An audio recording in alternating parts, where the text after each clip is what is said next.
E até já me perguntaram, Luciano, mas você já não deu essa palestra antes? Já dei essa palestra antes, eu vou dar várias vezes, porque como eu estava explicando, né, a doutrina espírita ela foi fundada, baseada nas obras de Kardec, que nada mais é do que trazer a revelação, né, o consolo que existe nas palavras de Cristo e que a gente tem que estar sempre revisitando, né? Existem muitos autores importantes, o próprio Kardec disse que a obra dele não era suficiente, né, que outros autores viriam trazendo mais detalhes sobre aquilo que ele havia aberto a princípio, né, para os nossos olhos, para os nossos corações, que era um primeiro movimento, né, e que viriam outros, e de tantos outros, né, tivemos aí Chico com centenas de livros, né, Divaldo com obras importantes, e tantos outros, né, que é importante que a gente leia, conheça, não pela leitura em si, não por conhecer os autores ou por curiosidade, mas pelo crescimento espiritual que isso nos traz, né, o consolo que essas obras, né, que esses conhecimentos todos ali envolvidos nos trazem.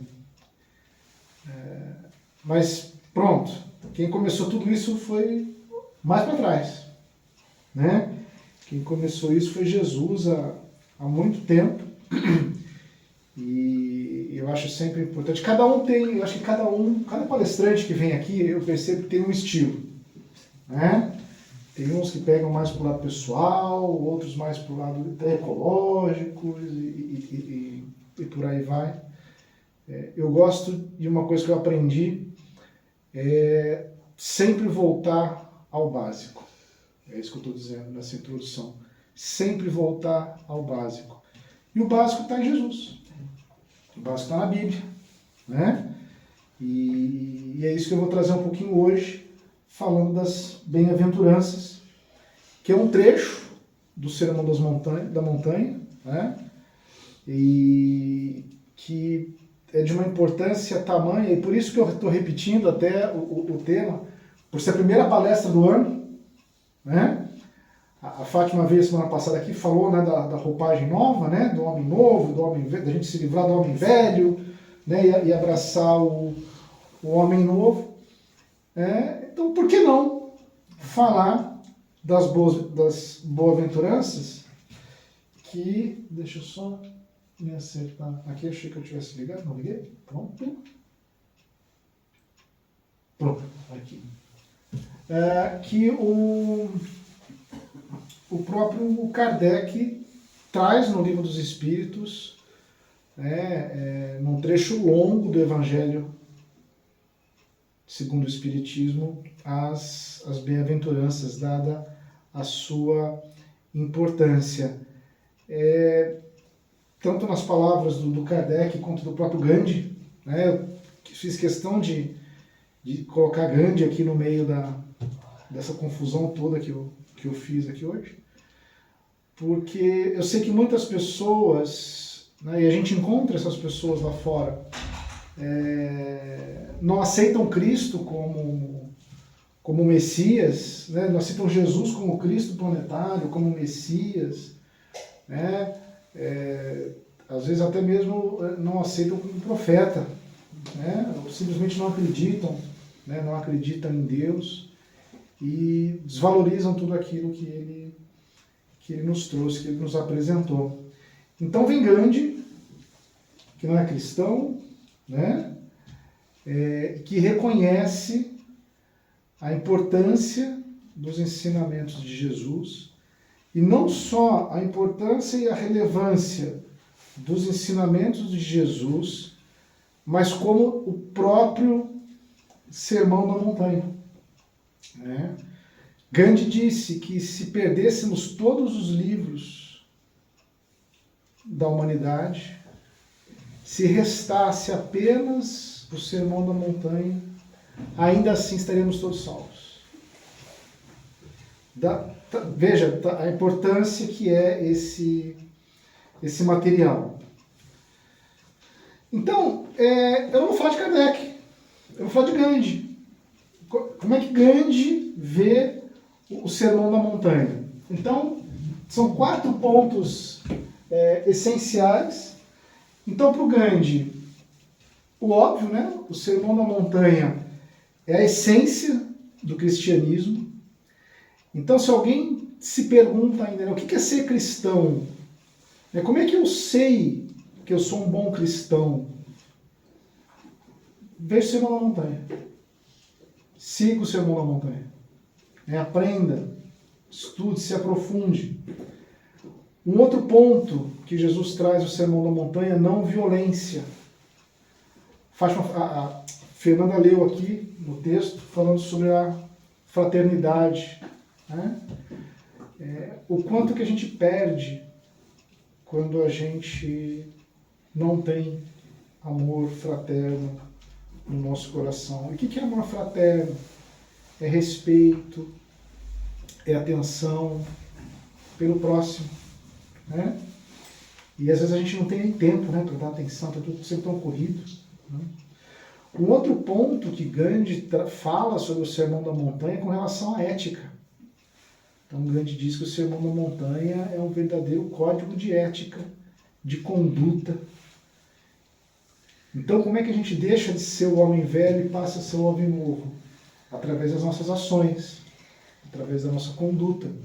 E a ética é importante que a gente haja com base na ética.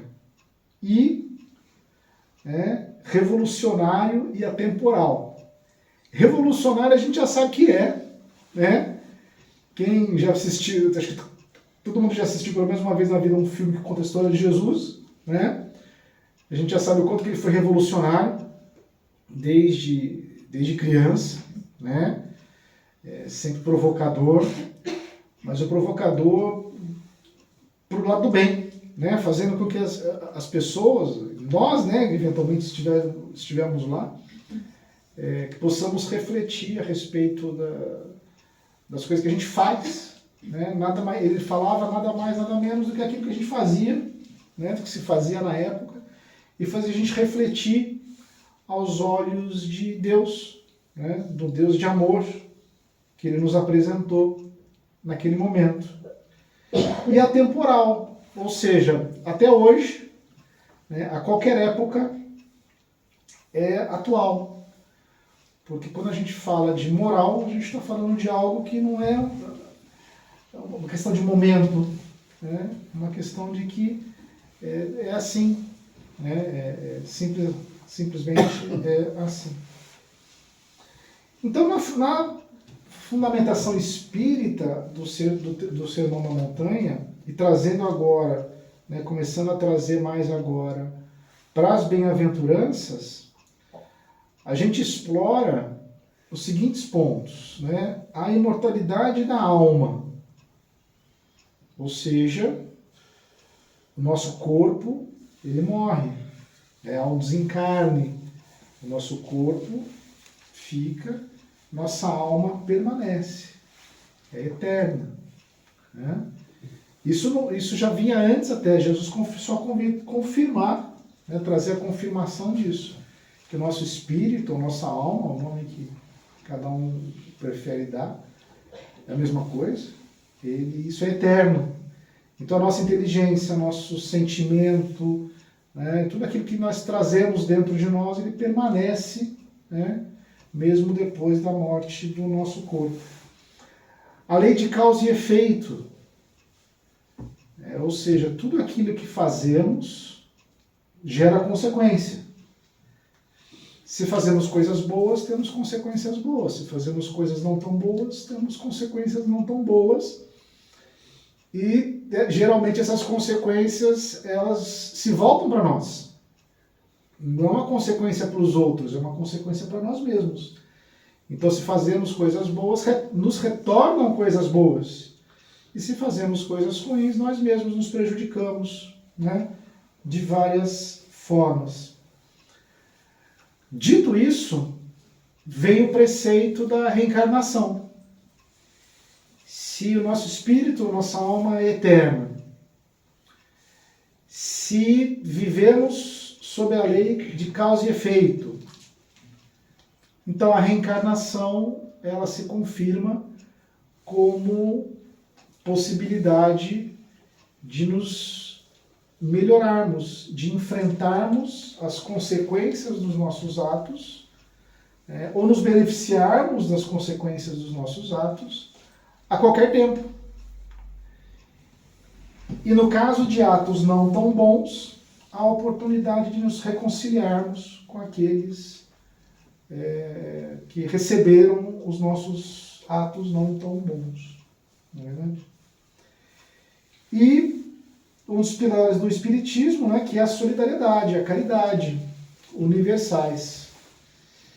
Então, quando nós oramos e pedimos proteção, pedimos, às vezes, coragem, né? Tem que tomar cuidado com aquilo que a gente pede, né? Porque a gente já sabe bem que Deus escreve certo por linhas tortas, né? Não é o que diz? Então, né? Como o seu Nelson disse outro dia, né? Rezou pedindo dinheiro, Deus arrumou um trabalho para ele, né? Para ganhar dinheiro. Mas ele não queria trabalhar, né? Queria só o dinheiro. Aí não é, né? Tem que tomar cuidado com aquilo que a gente pede, né? Também. Mas, brincadeiras à parte, a solidariedade ou a caridade, como a gente diz no Espiritismo, elas são fundamentais, porque a gente tira de nós o foco e coloca o foco, nem que seja por alguns minutos, numa outra pessoa que muitas vezes a gente nem conhece. E quando eu falo de pessoas que a gente nem conhece, eu não estou dizendo assim que a gente tem que ir lá num local e fazer o bem para alguém, né? Ajudar num local. Muitas vezes essa solidariedade, essa oportunidade de caridade, ela passa na nossa frente o dia todo, o tempo todo. Né? O exemplo clássico que a gente usa sempre, o trânsito. Que é o lugar que mais testa a caridade, o amor ao próximo, do que o trânsito. Basta alguém cortar a nossa frente, o que a gente faz? Já quer xingar, já apita lá, buzina, e farol, e não sei o que, esbraveja, e faz gestos e tal, né? Ou até a gente nem faz nada externamente, mas se sente mal, passa o dia inteiro aquilo, né, incomodado, desconfortável, né? Eu digo que é isso. Você quer testar sua caridade, quer colocar sua caridade à prova, ou quer aprender sobre caridade, vai para a rua. Vai para a rua, se possível a conduzir, né? Que o teste é garantido, a prova é garantida, o teste é garantido. Então vamos começar falando das bem-aventuranças. Está lá em Mateus, no capítulo 5. Falando aqui dos pobres de espírito. Muitas vezes, quando a gente... Bem-aventurados os pobres de espírito, porque deles é o reino dos céus. Olha aí, já começa já assim, né? Ou seja, você quer entrar no céu, você tem que ser pobre de espírito. Mas o que é ser pobre de espírito? Isso é uma coisa que desde criança, né, catecismo, essas coisas, todo mundo acho que já passou, menos os meninos, né? Mas a gente fica, mas o que é o pobre de espírito? Né? Uma pessoa, né, esmazelada, uma pessoa que não tem nada. Às vezes a gente acaba confundindo, né, o pobre de espírito com o pobre material mesmo, né? Que tem que ser pobre, porque se você ter humilde, né, ser humilde é ser pobre, né? Não, ser pobre de espírito é ser humilde. Ser humilde não necessariamente é ser pobre. Tem muita gente pobre que é arrogante, né? Tem muita gente rica que é humilde. Então, o que é ser humilde? Humilde é a gente saber que não sabe tudo, que não é detentor de tudo, que não é dono da verdade nem de ninguém. Ser humilde é a gente estar aberto a aprender. E, de novo, não é aprender de sentar na cadeira da escola, né, as letras, os números, não. É aprender a ser amor. Se Deus é amor e nós somos imagem e semelhança de Deus, nós temos que ser amor.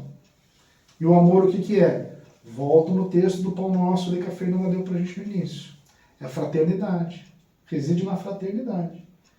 Né? Que se equipara ali, né, à caridade. Então, né, outro trecho aqui. Aquele que se eleva será rebaixado, e aquele que se humilha será elevado. Então, ser humilde é passaporte para a vida espiritual superior. Pobres espíritos herdarão o reino dos céus. E aquele que se humilha será elevado. Então, a humildade é o passaporte, é o caminho para que a gente possa viver em esferas espirituais mais elevadas. Já? Não, né? Passo a passo. A gente tem que ir, né, fazendo mas não deixar de fazer. A gente viu aqui nas palestras anteriores, acho que foi da Karina, inclusive, o tempo que Jesus já anda por essas paragens aqui, né, para chegar onde ele chegou, que a gente pode chegar também, né, com calma, com paciência, mas com humildade, com aprendizado, né, com aprendizagem e com a melhora como seres. Mais um aqui, bem-aventurados os que choram, porque eles serão consolados. Então, ao contrário do que até os primeiros espíritas, ou alguns dos primeiros espíritas acreditavam, sofrimento assim, não é castigo. Sofrimento, de novo, lembra da lei de causa e efeito, que eu falei no início? O sofrimento nada mais é do que uma forma de corrigirmos aquelas más ações que nós tivemos. É claro que o sofrimento não é bem-vindo. Né? Dizer assim, quanto mais eu sofrer, mais eu vou... Tá, mas ninguém quer sofrer, né? A gente não quer sofrer. O que a gente faz para não sofrer? Boas ações.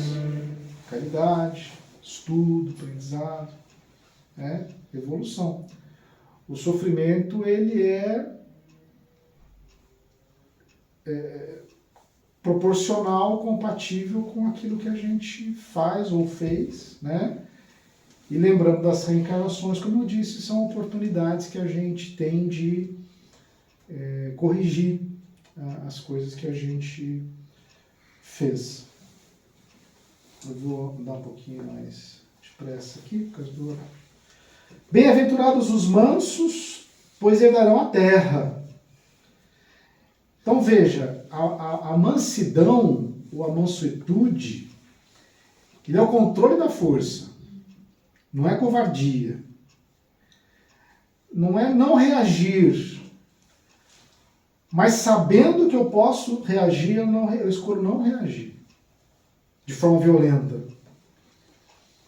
Sabendo que eu tenho força, eu escolho não impor essa força perante outra pessoa. Isso é difícil de fazer, né? É o exemplo da condução, né? do carro lá, né? Eu posso escolher não apitar a buzina, não, mas eu apito. Então é importante esse ponto no sentido de que a gente possa aprender a suportar as injúrias que recebemos ao longo da vida. Seja na escola, seja no trabalho, seja na família. A partir do momento em que a gente se empenha com a reforma íntima, e tudo isso aqui está ligado à reforma íntima, né? A ação a ser aplicada nas bem-aventuranças, no Sermão do Monte, é a reforma íntima. Então, se a gente aplica isso na nossa vida, a gente entende que, olha lá, né, desenvolvendo a paciência, tolerância e autocontrole, principalmente nos relacionamentos. Olha só que interessante. É caminho para a paz interior e para a construção de um mundo melhor. Então, a construção do mundo melhor começa no nosso melhor. Nós sermos melhores. É o que dizem, né? Frases de efeito, livros de autoajuda, né? Antes de querer consertar o mundo, arruma seu quarto, não é isso que falam nos livros? É mais ou menos isso. Então, de novo, fazer para os outros, né, nos tornando melhores. Bem-aventurados os que têm fome e sede de justiça, pois serão fartos. Gente, isso é tão difícil, porque a gente vê tanta injustiça por aí. Mas é tanta injustiça que a gente vê nesse mundo, que eu vou te falar, é difícil, né, a gente pegar essa bem-aventurança aqui, né, e acreditar, e aí é que a gente coloca em exercício a nossa fé. Acreditar na justiça divina. Então, de novo, nossos espíritos são eternos, a reencarnação é um pressuposto, a lei de causa e efeito. Se a gente não acreditar nisso, a gente sofre. Se a gente não acreditar que Deus é justo, a gente vai sofrer. Ou, voltando ao anterior, né? A gente vai exercer a nossa força na tentativa de combater as injustiças. E quando eu leio isso aqui, eu lembro sempre de um caso, um vídeo que rolou na internet um tempo atrás, de um julgamento de um serial killer nos Estados Unidos, que matou, com requintes de crueldade, várias pessoas. E no último dia do julgamento, o juiz permitiu que parentes das vítimas dirigissem palavras àquele assassino. E cada um que ia, xingava, maldizia, amaldiçoava e tal. E ele olhando impassivo, rindo daquelas pessoas histéricas, exaltadas e tudo mais. E aí, por fim, num determinado momento, veio lá um senhor e simplesmente diz que perdoa aquele homem, que ele acredita que, eu não sei se foi um filho ou a filha que ele matou, gostaria que ele não guardasse para si mais sofrimento do que aquele que ele já sofreu, né? E para ele se livrar daquele sentimento ruim, que ele, em nome de Jesus, tinha que perdoar aquele homem.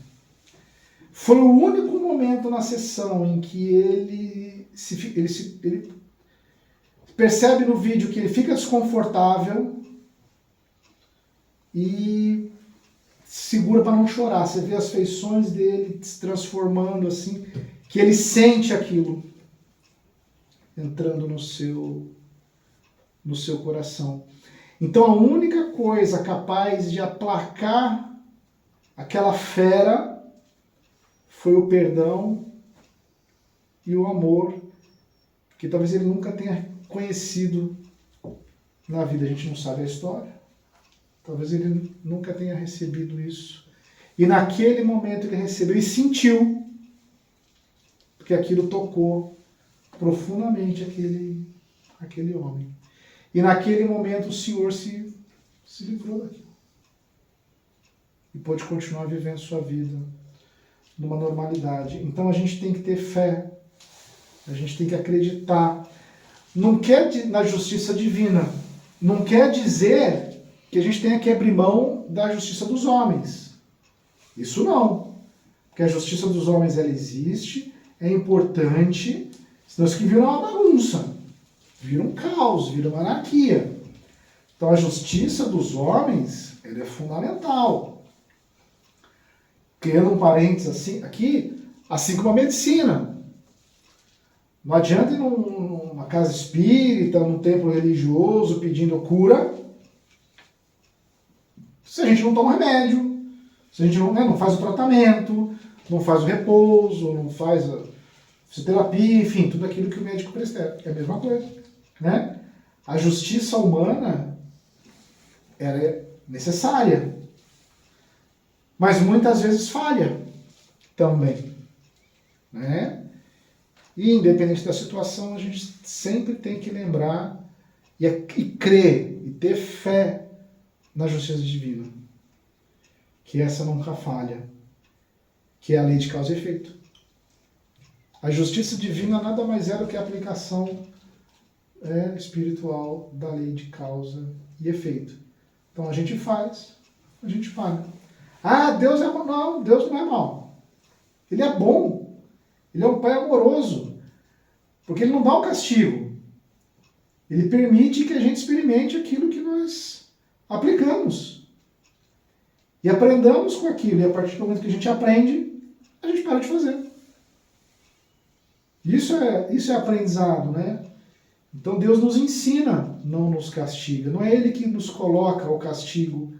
Nós escolhemos qual vai ser o nosso castigo pelas más ações que fizemos.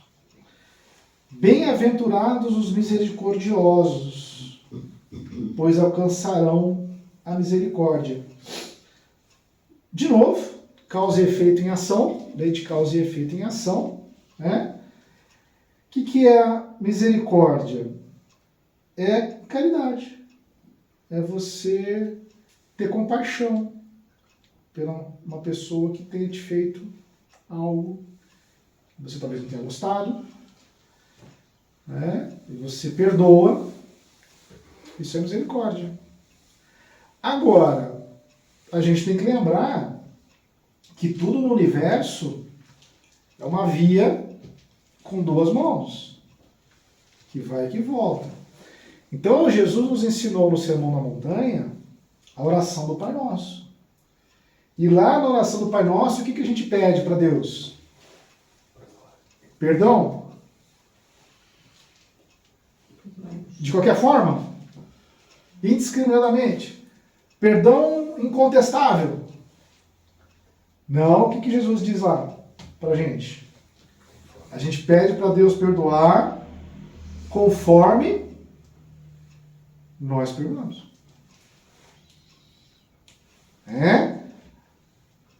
Perdoai-nos assim como nós perdoamos os nossos inimigos, devedores, tem versões que no fundo é a mesma coisa.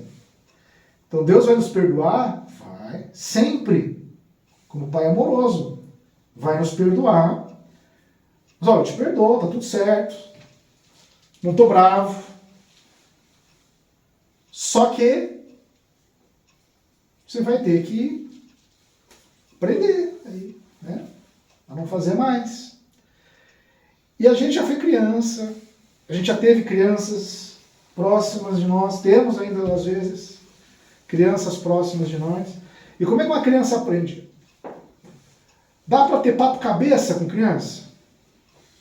A criança foi lá, falou, não mexe aqui. Ele foi lá, mexeu, quebrou o negócio. Ó. Quebrou o controle da televisão, derrubou no chão. Pronto. Você vai falar com a criança o quê? Poxa, né? Falei, a gente conversou, né? Não é fazer, né? Você foi lá. Não faz mais, né? Promete que não faz. Promete tudo, né?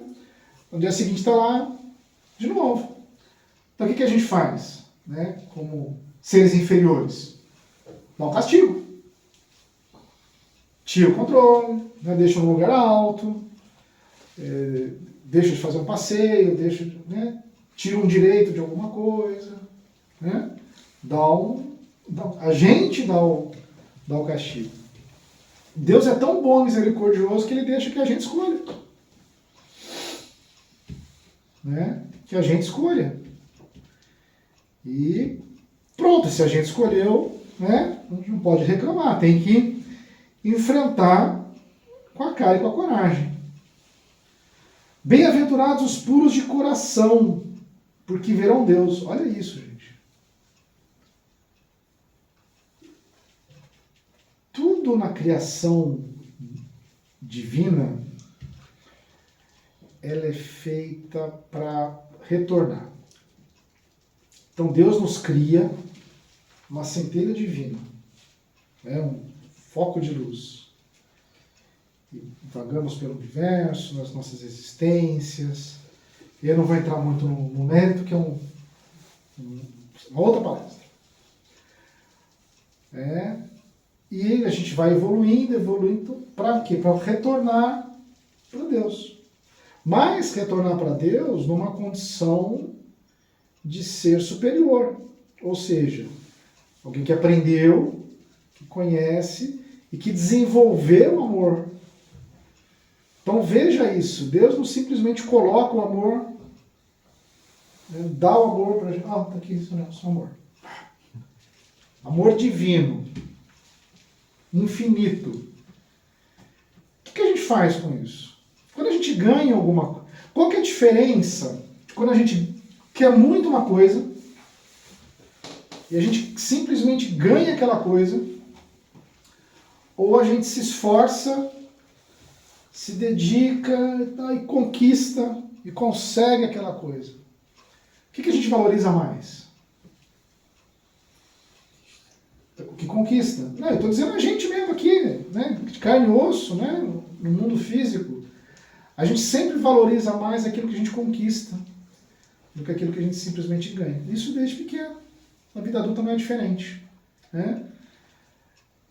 Então Deus não vai dar tudo pra gente, né? Ele vai nos dar, e nos dá sempre a oportunidade de aprendizado.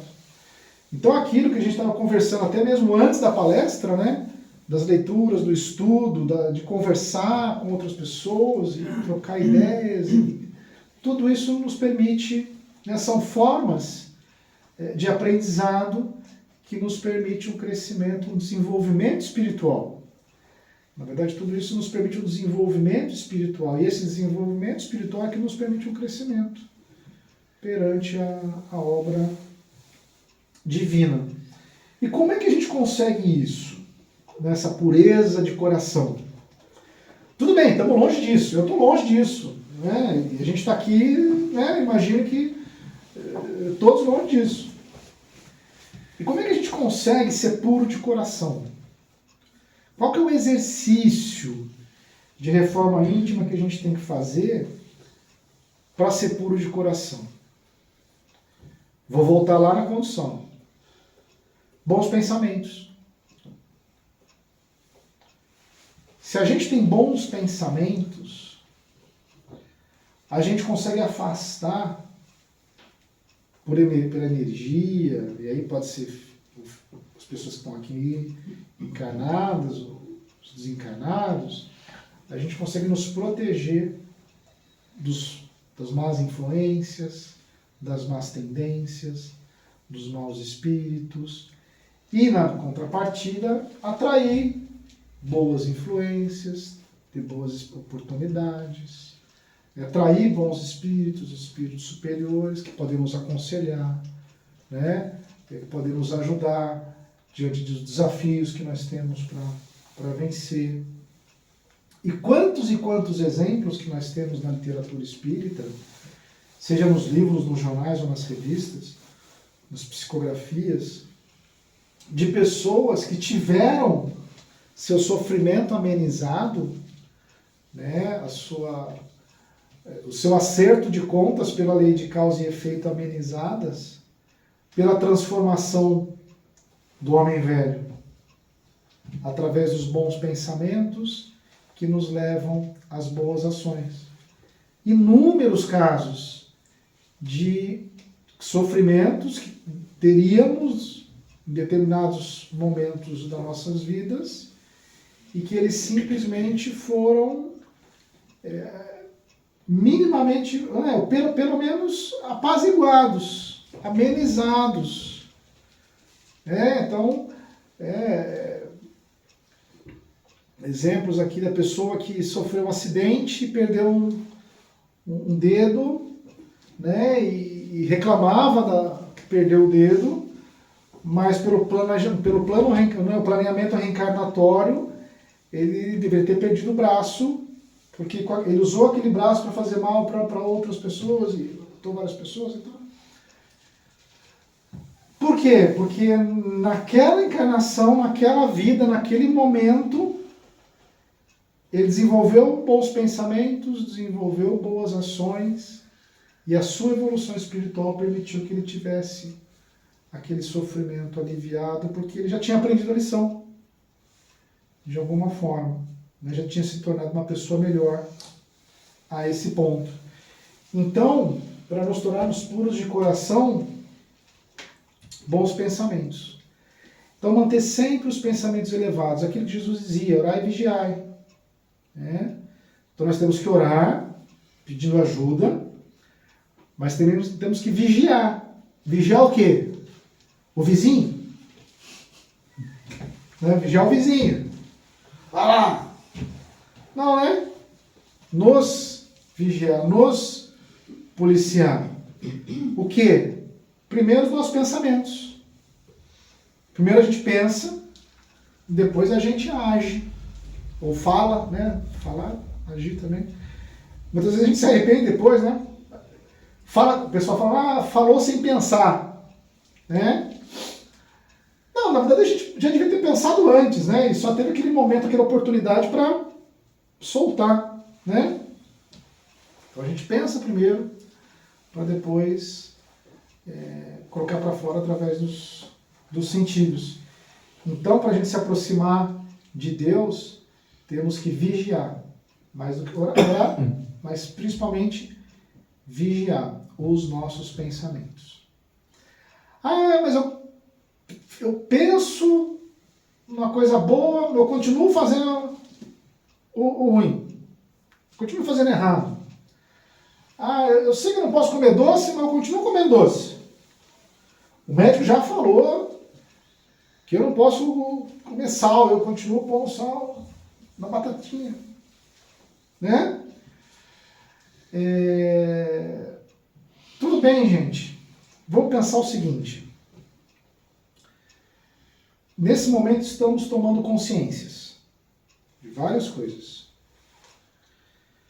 Mas a gente fez coisas erradas uma existência de não sei quantos anos. Lembrando que o nosso espírito é eterno, ele é eterno para o futuro, mas também vem vindo já desde quando? E a gente vem vindo fazendo certas coisas, né? Aí a gente chega aqui agora nessa vida, aprende que está errado, que não deveria, e pronto, vamos mudar da noite para o dia. Não é assim que funciona. Então a gente vai continuar errando algumas vezes. Mas a gente sempre vai ter aquele pensamento de que eu não posso, não posso, não posso. Fiz. Eu não devia ter feito, não devia ter feito. Já é alguma coisa. Até ontem a gente nem pensava. Errado, errado, errado, errado, errado. Agora a gente pensa, não posso errar. Errei, puxa, não, eu vou melhorar.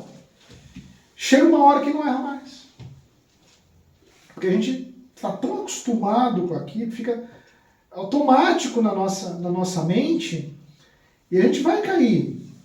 Mas o importante é não desanimar. E, não, vou de novo. Aprende. Chega uma hora que não faz mais.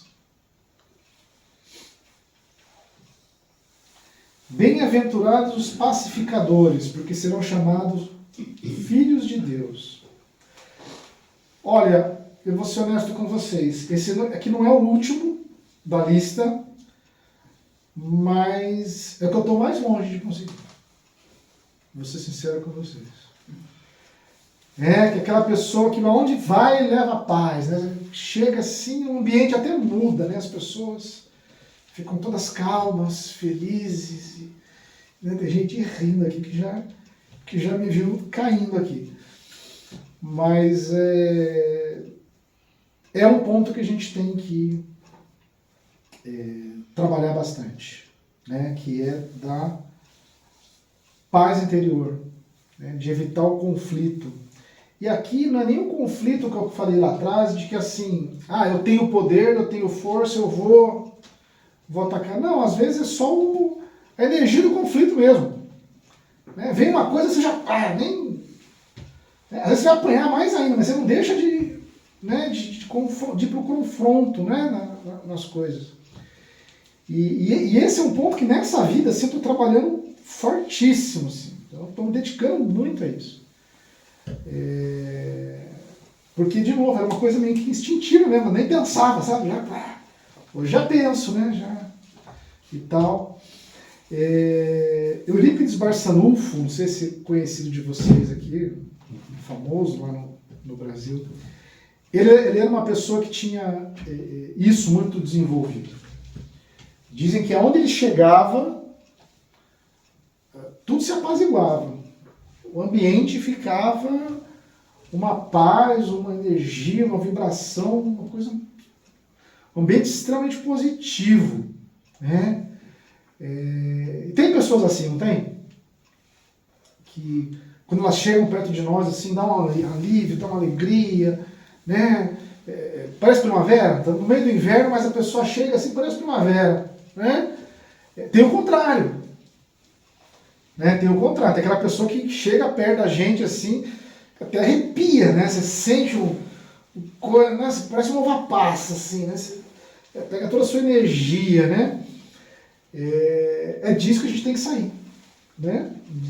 Deixar de ser essa pessoa e ser uma pessoa que é onde a gente chega, a gente consegue dar essa paz, transmitir essa paz para o ambiente de uma maneira tão forte como Eurípides fazia, que afetava até as próprias pessoas que estavam no ambiente positivamente, claro, sem dizer uma palavra, bastava a presença dele no ambiente para trazer a paz para aquele local. E por último, mas não menos importante, bem-aventurados os perseguidos por causa da justiça, porque deles é o reino dos céus. A gente está passando por um momento de mundo hoje que Jesus já dizia, e os primeiros que passaram por isso foram os próprios apóstolos. Né? Foram perseguidos, torturados, mortos, porque acreditavam e porque seguiam Jesus. E a gente já sabe, né, que já foi dito, está na Bíblia inclusive, que no fim dos tempos, seria o momento de maior perseguição entre os cristãos. E a gente vê isso por aí. Né?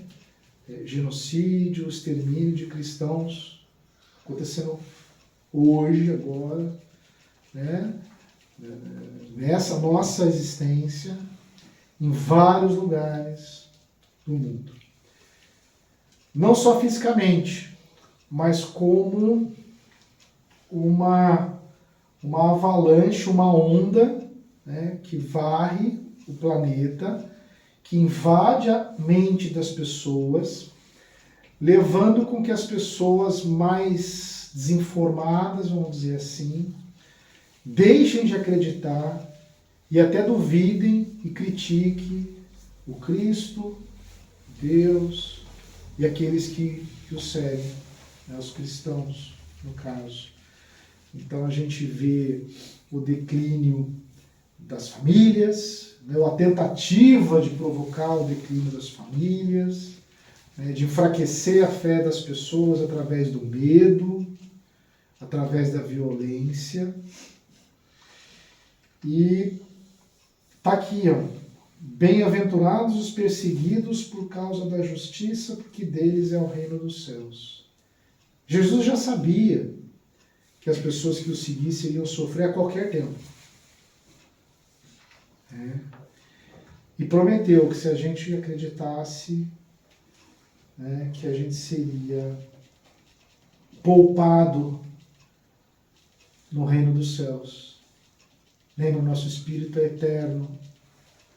Então a gente tem, né, a oportunidade de ser acolhido, protegido, guardado.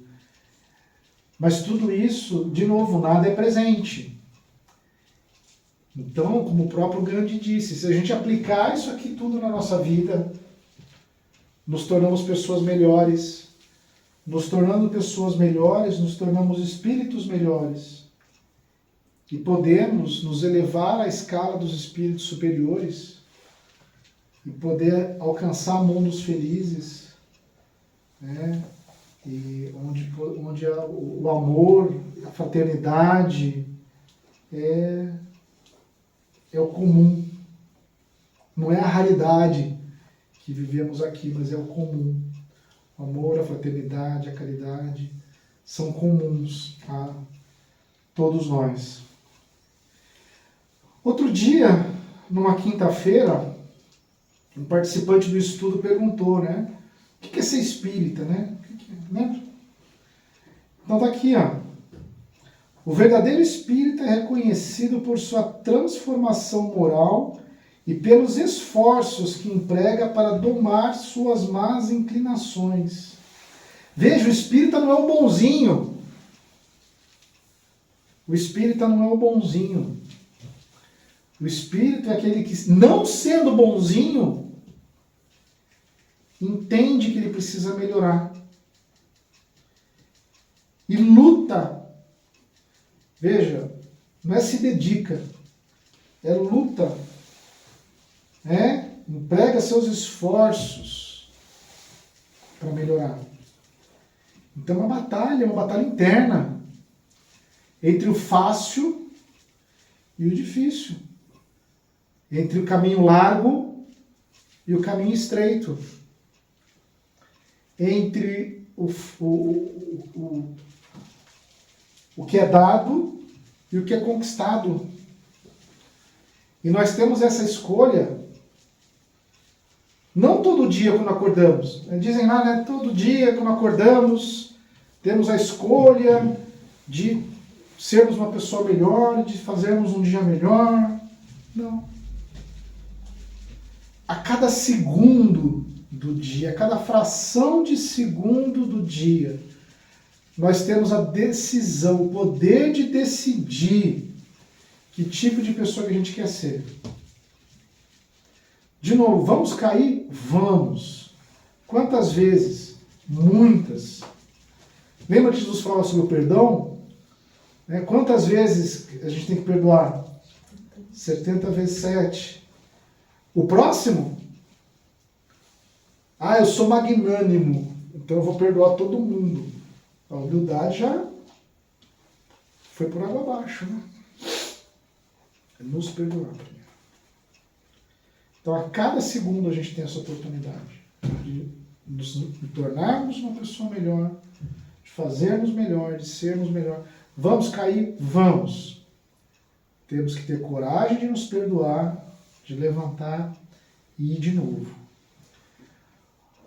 Hoje se desiste muito fácil das coisas. Não tá ruim? Joga fora, troca, pega outro, né? É uma sociedade consumista. E a gente acaba entrando nisso e espiritualmente a gente se envolve nisso. Né? E da mesma forma que a gente troca coisas, a gente troca relações muito fácil. Né? De novo, tem que sofrer? Não, a gente só sofre se quiser. Dá para passar sem sofrer? Se a gente entende que é a lei de causa e efeito, né? Posso passar tranquilo, posso passar reclamando, né? As dores da alma, né? São as reclamações. Todo momento a gente tem escolha. Todo momento. Não é uma vez por dia. Então, se errou de manhã, não perdeu o dia. Tem o resto do dia ainda. Né? Então, é a fé. É acreditar, né, que Deus é bom e que nos dá a oportunidade sempre de melhorar. Então, concluindo, eu já falei, as bem-aventuranças nada mais são do que um convite à reforma íntima.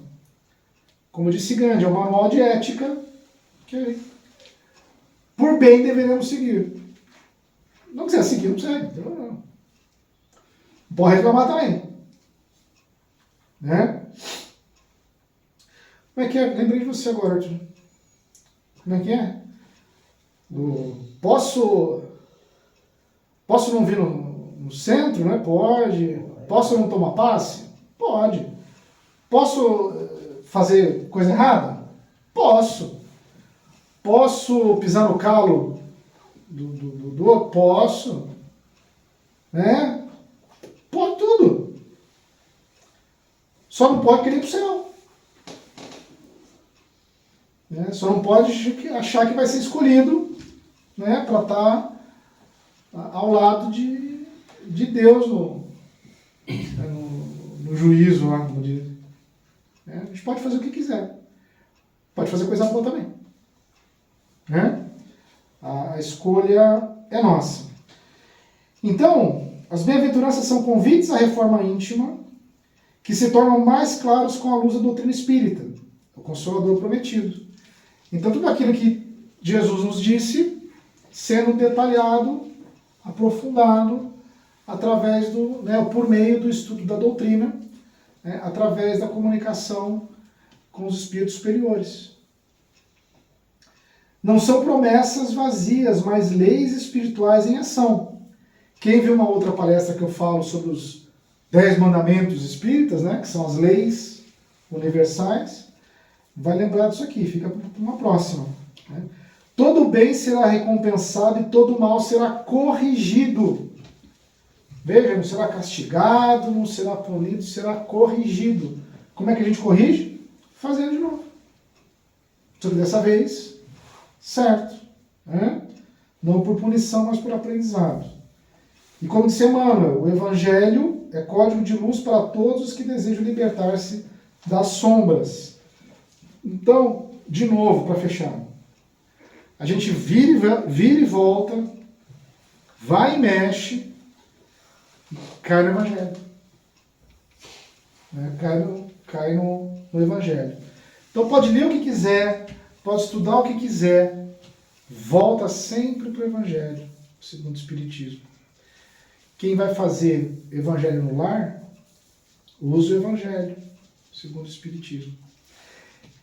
Quem não é espírita, quer estudar o Evangelho em casa, é o que a gente chama de Evangelho no lar, que não precisa ser espírita para fazer, pega a Bíblia, abre lá o Evangelho. Tá? Mesmo Evangelho, está lá. A diferença é que do Evangelho segundo o Espiritismo tem explicações, né?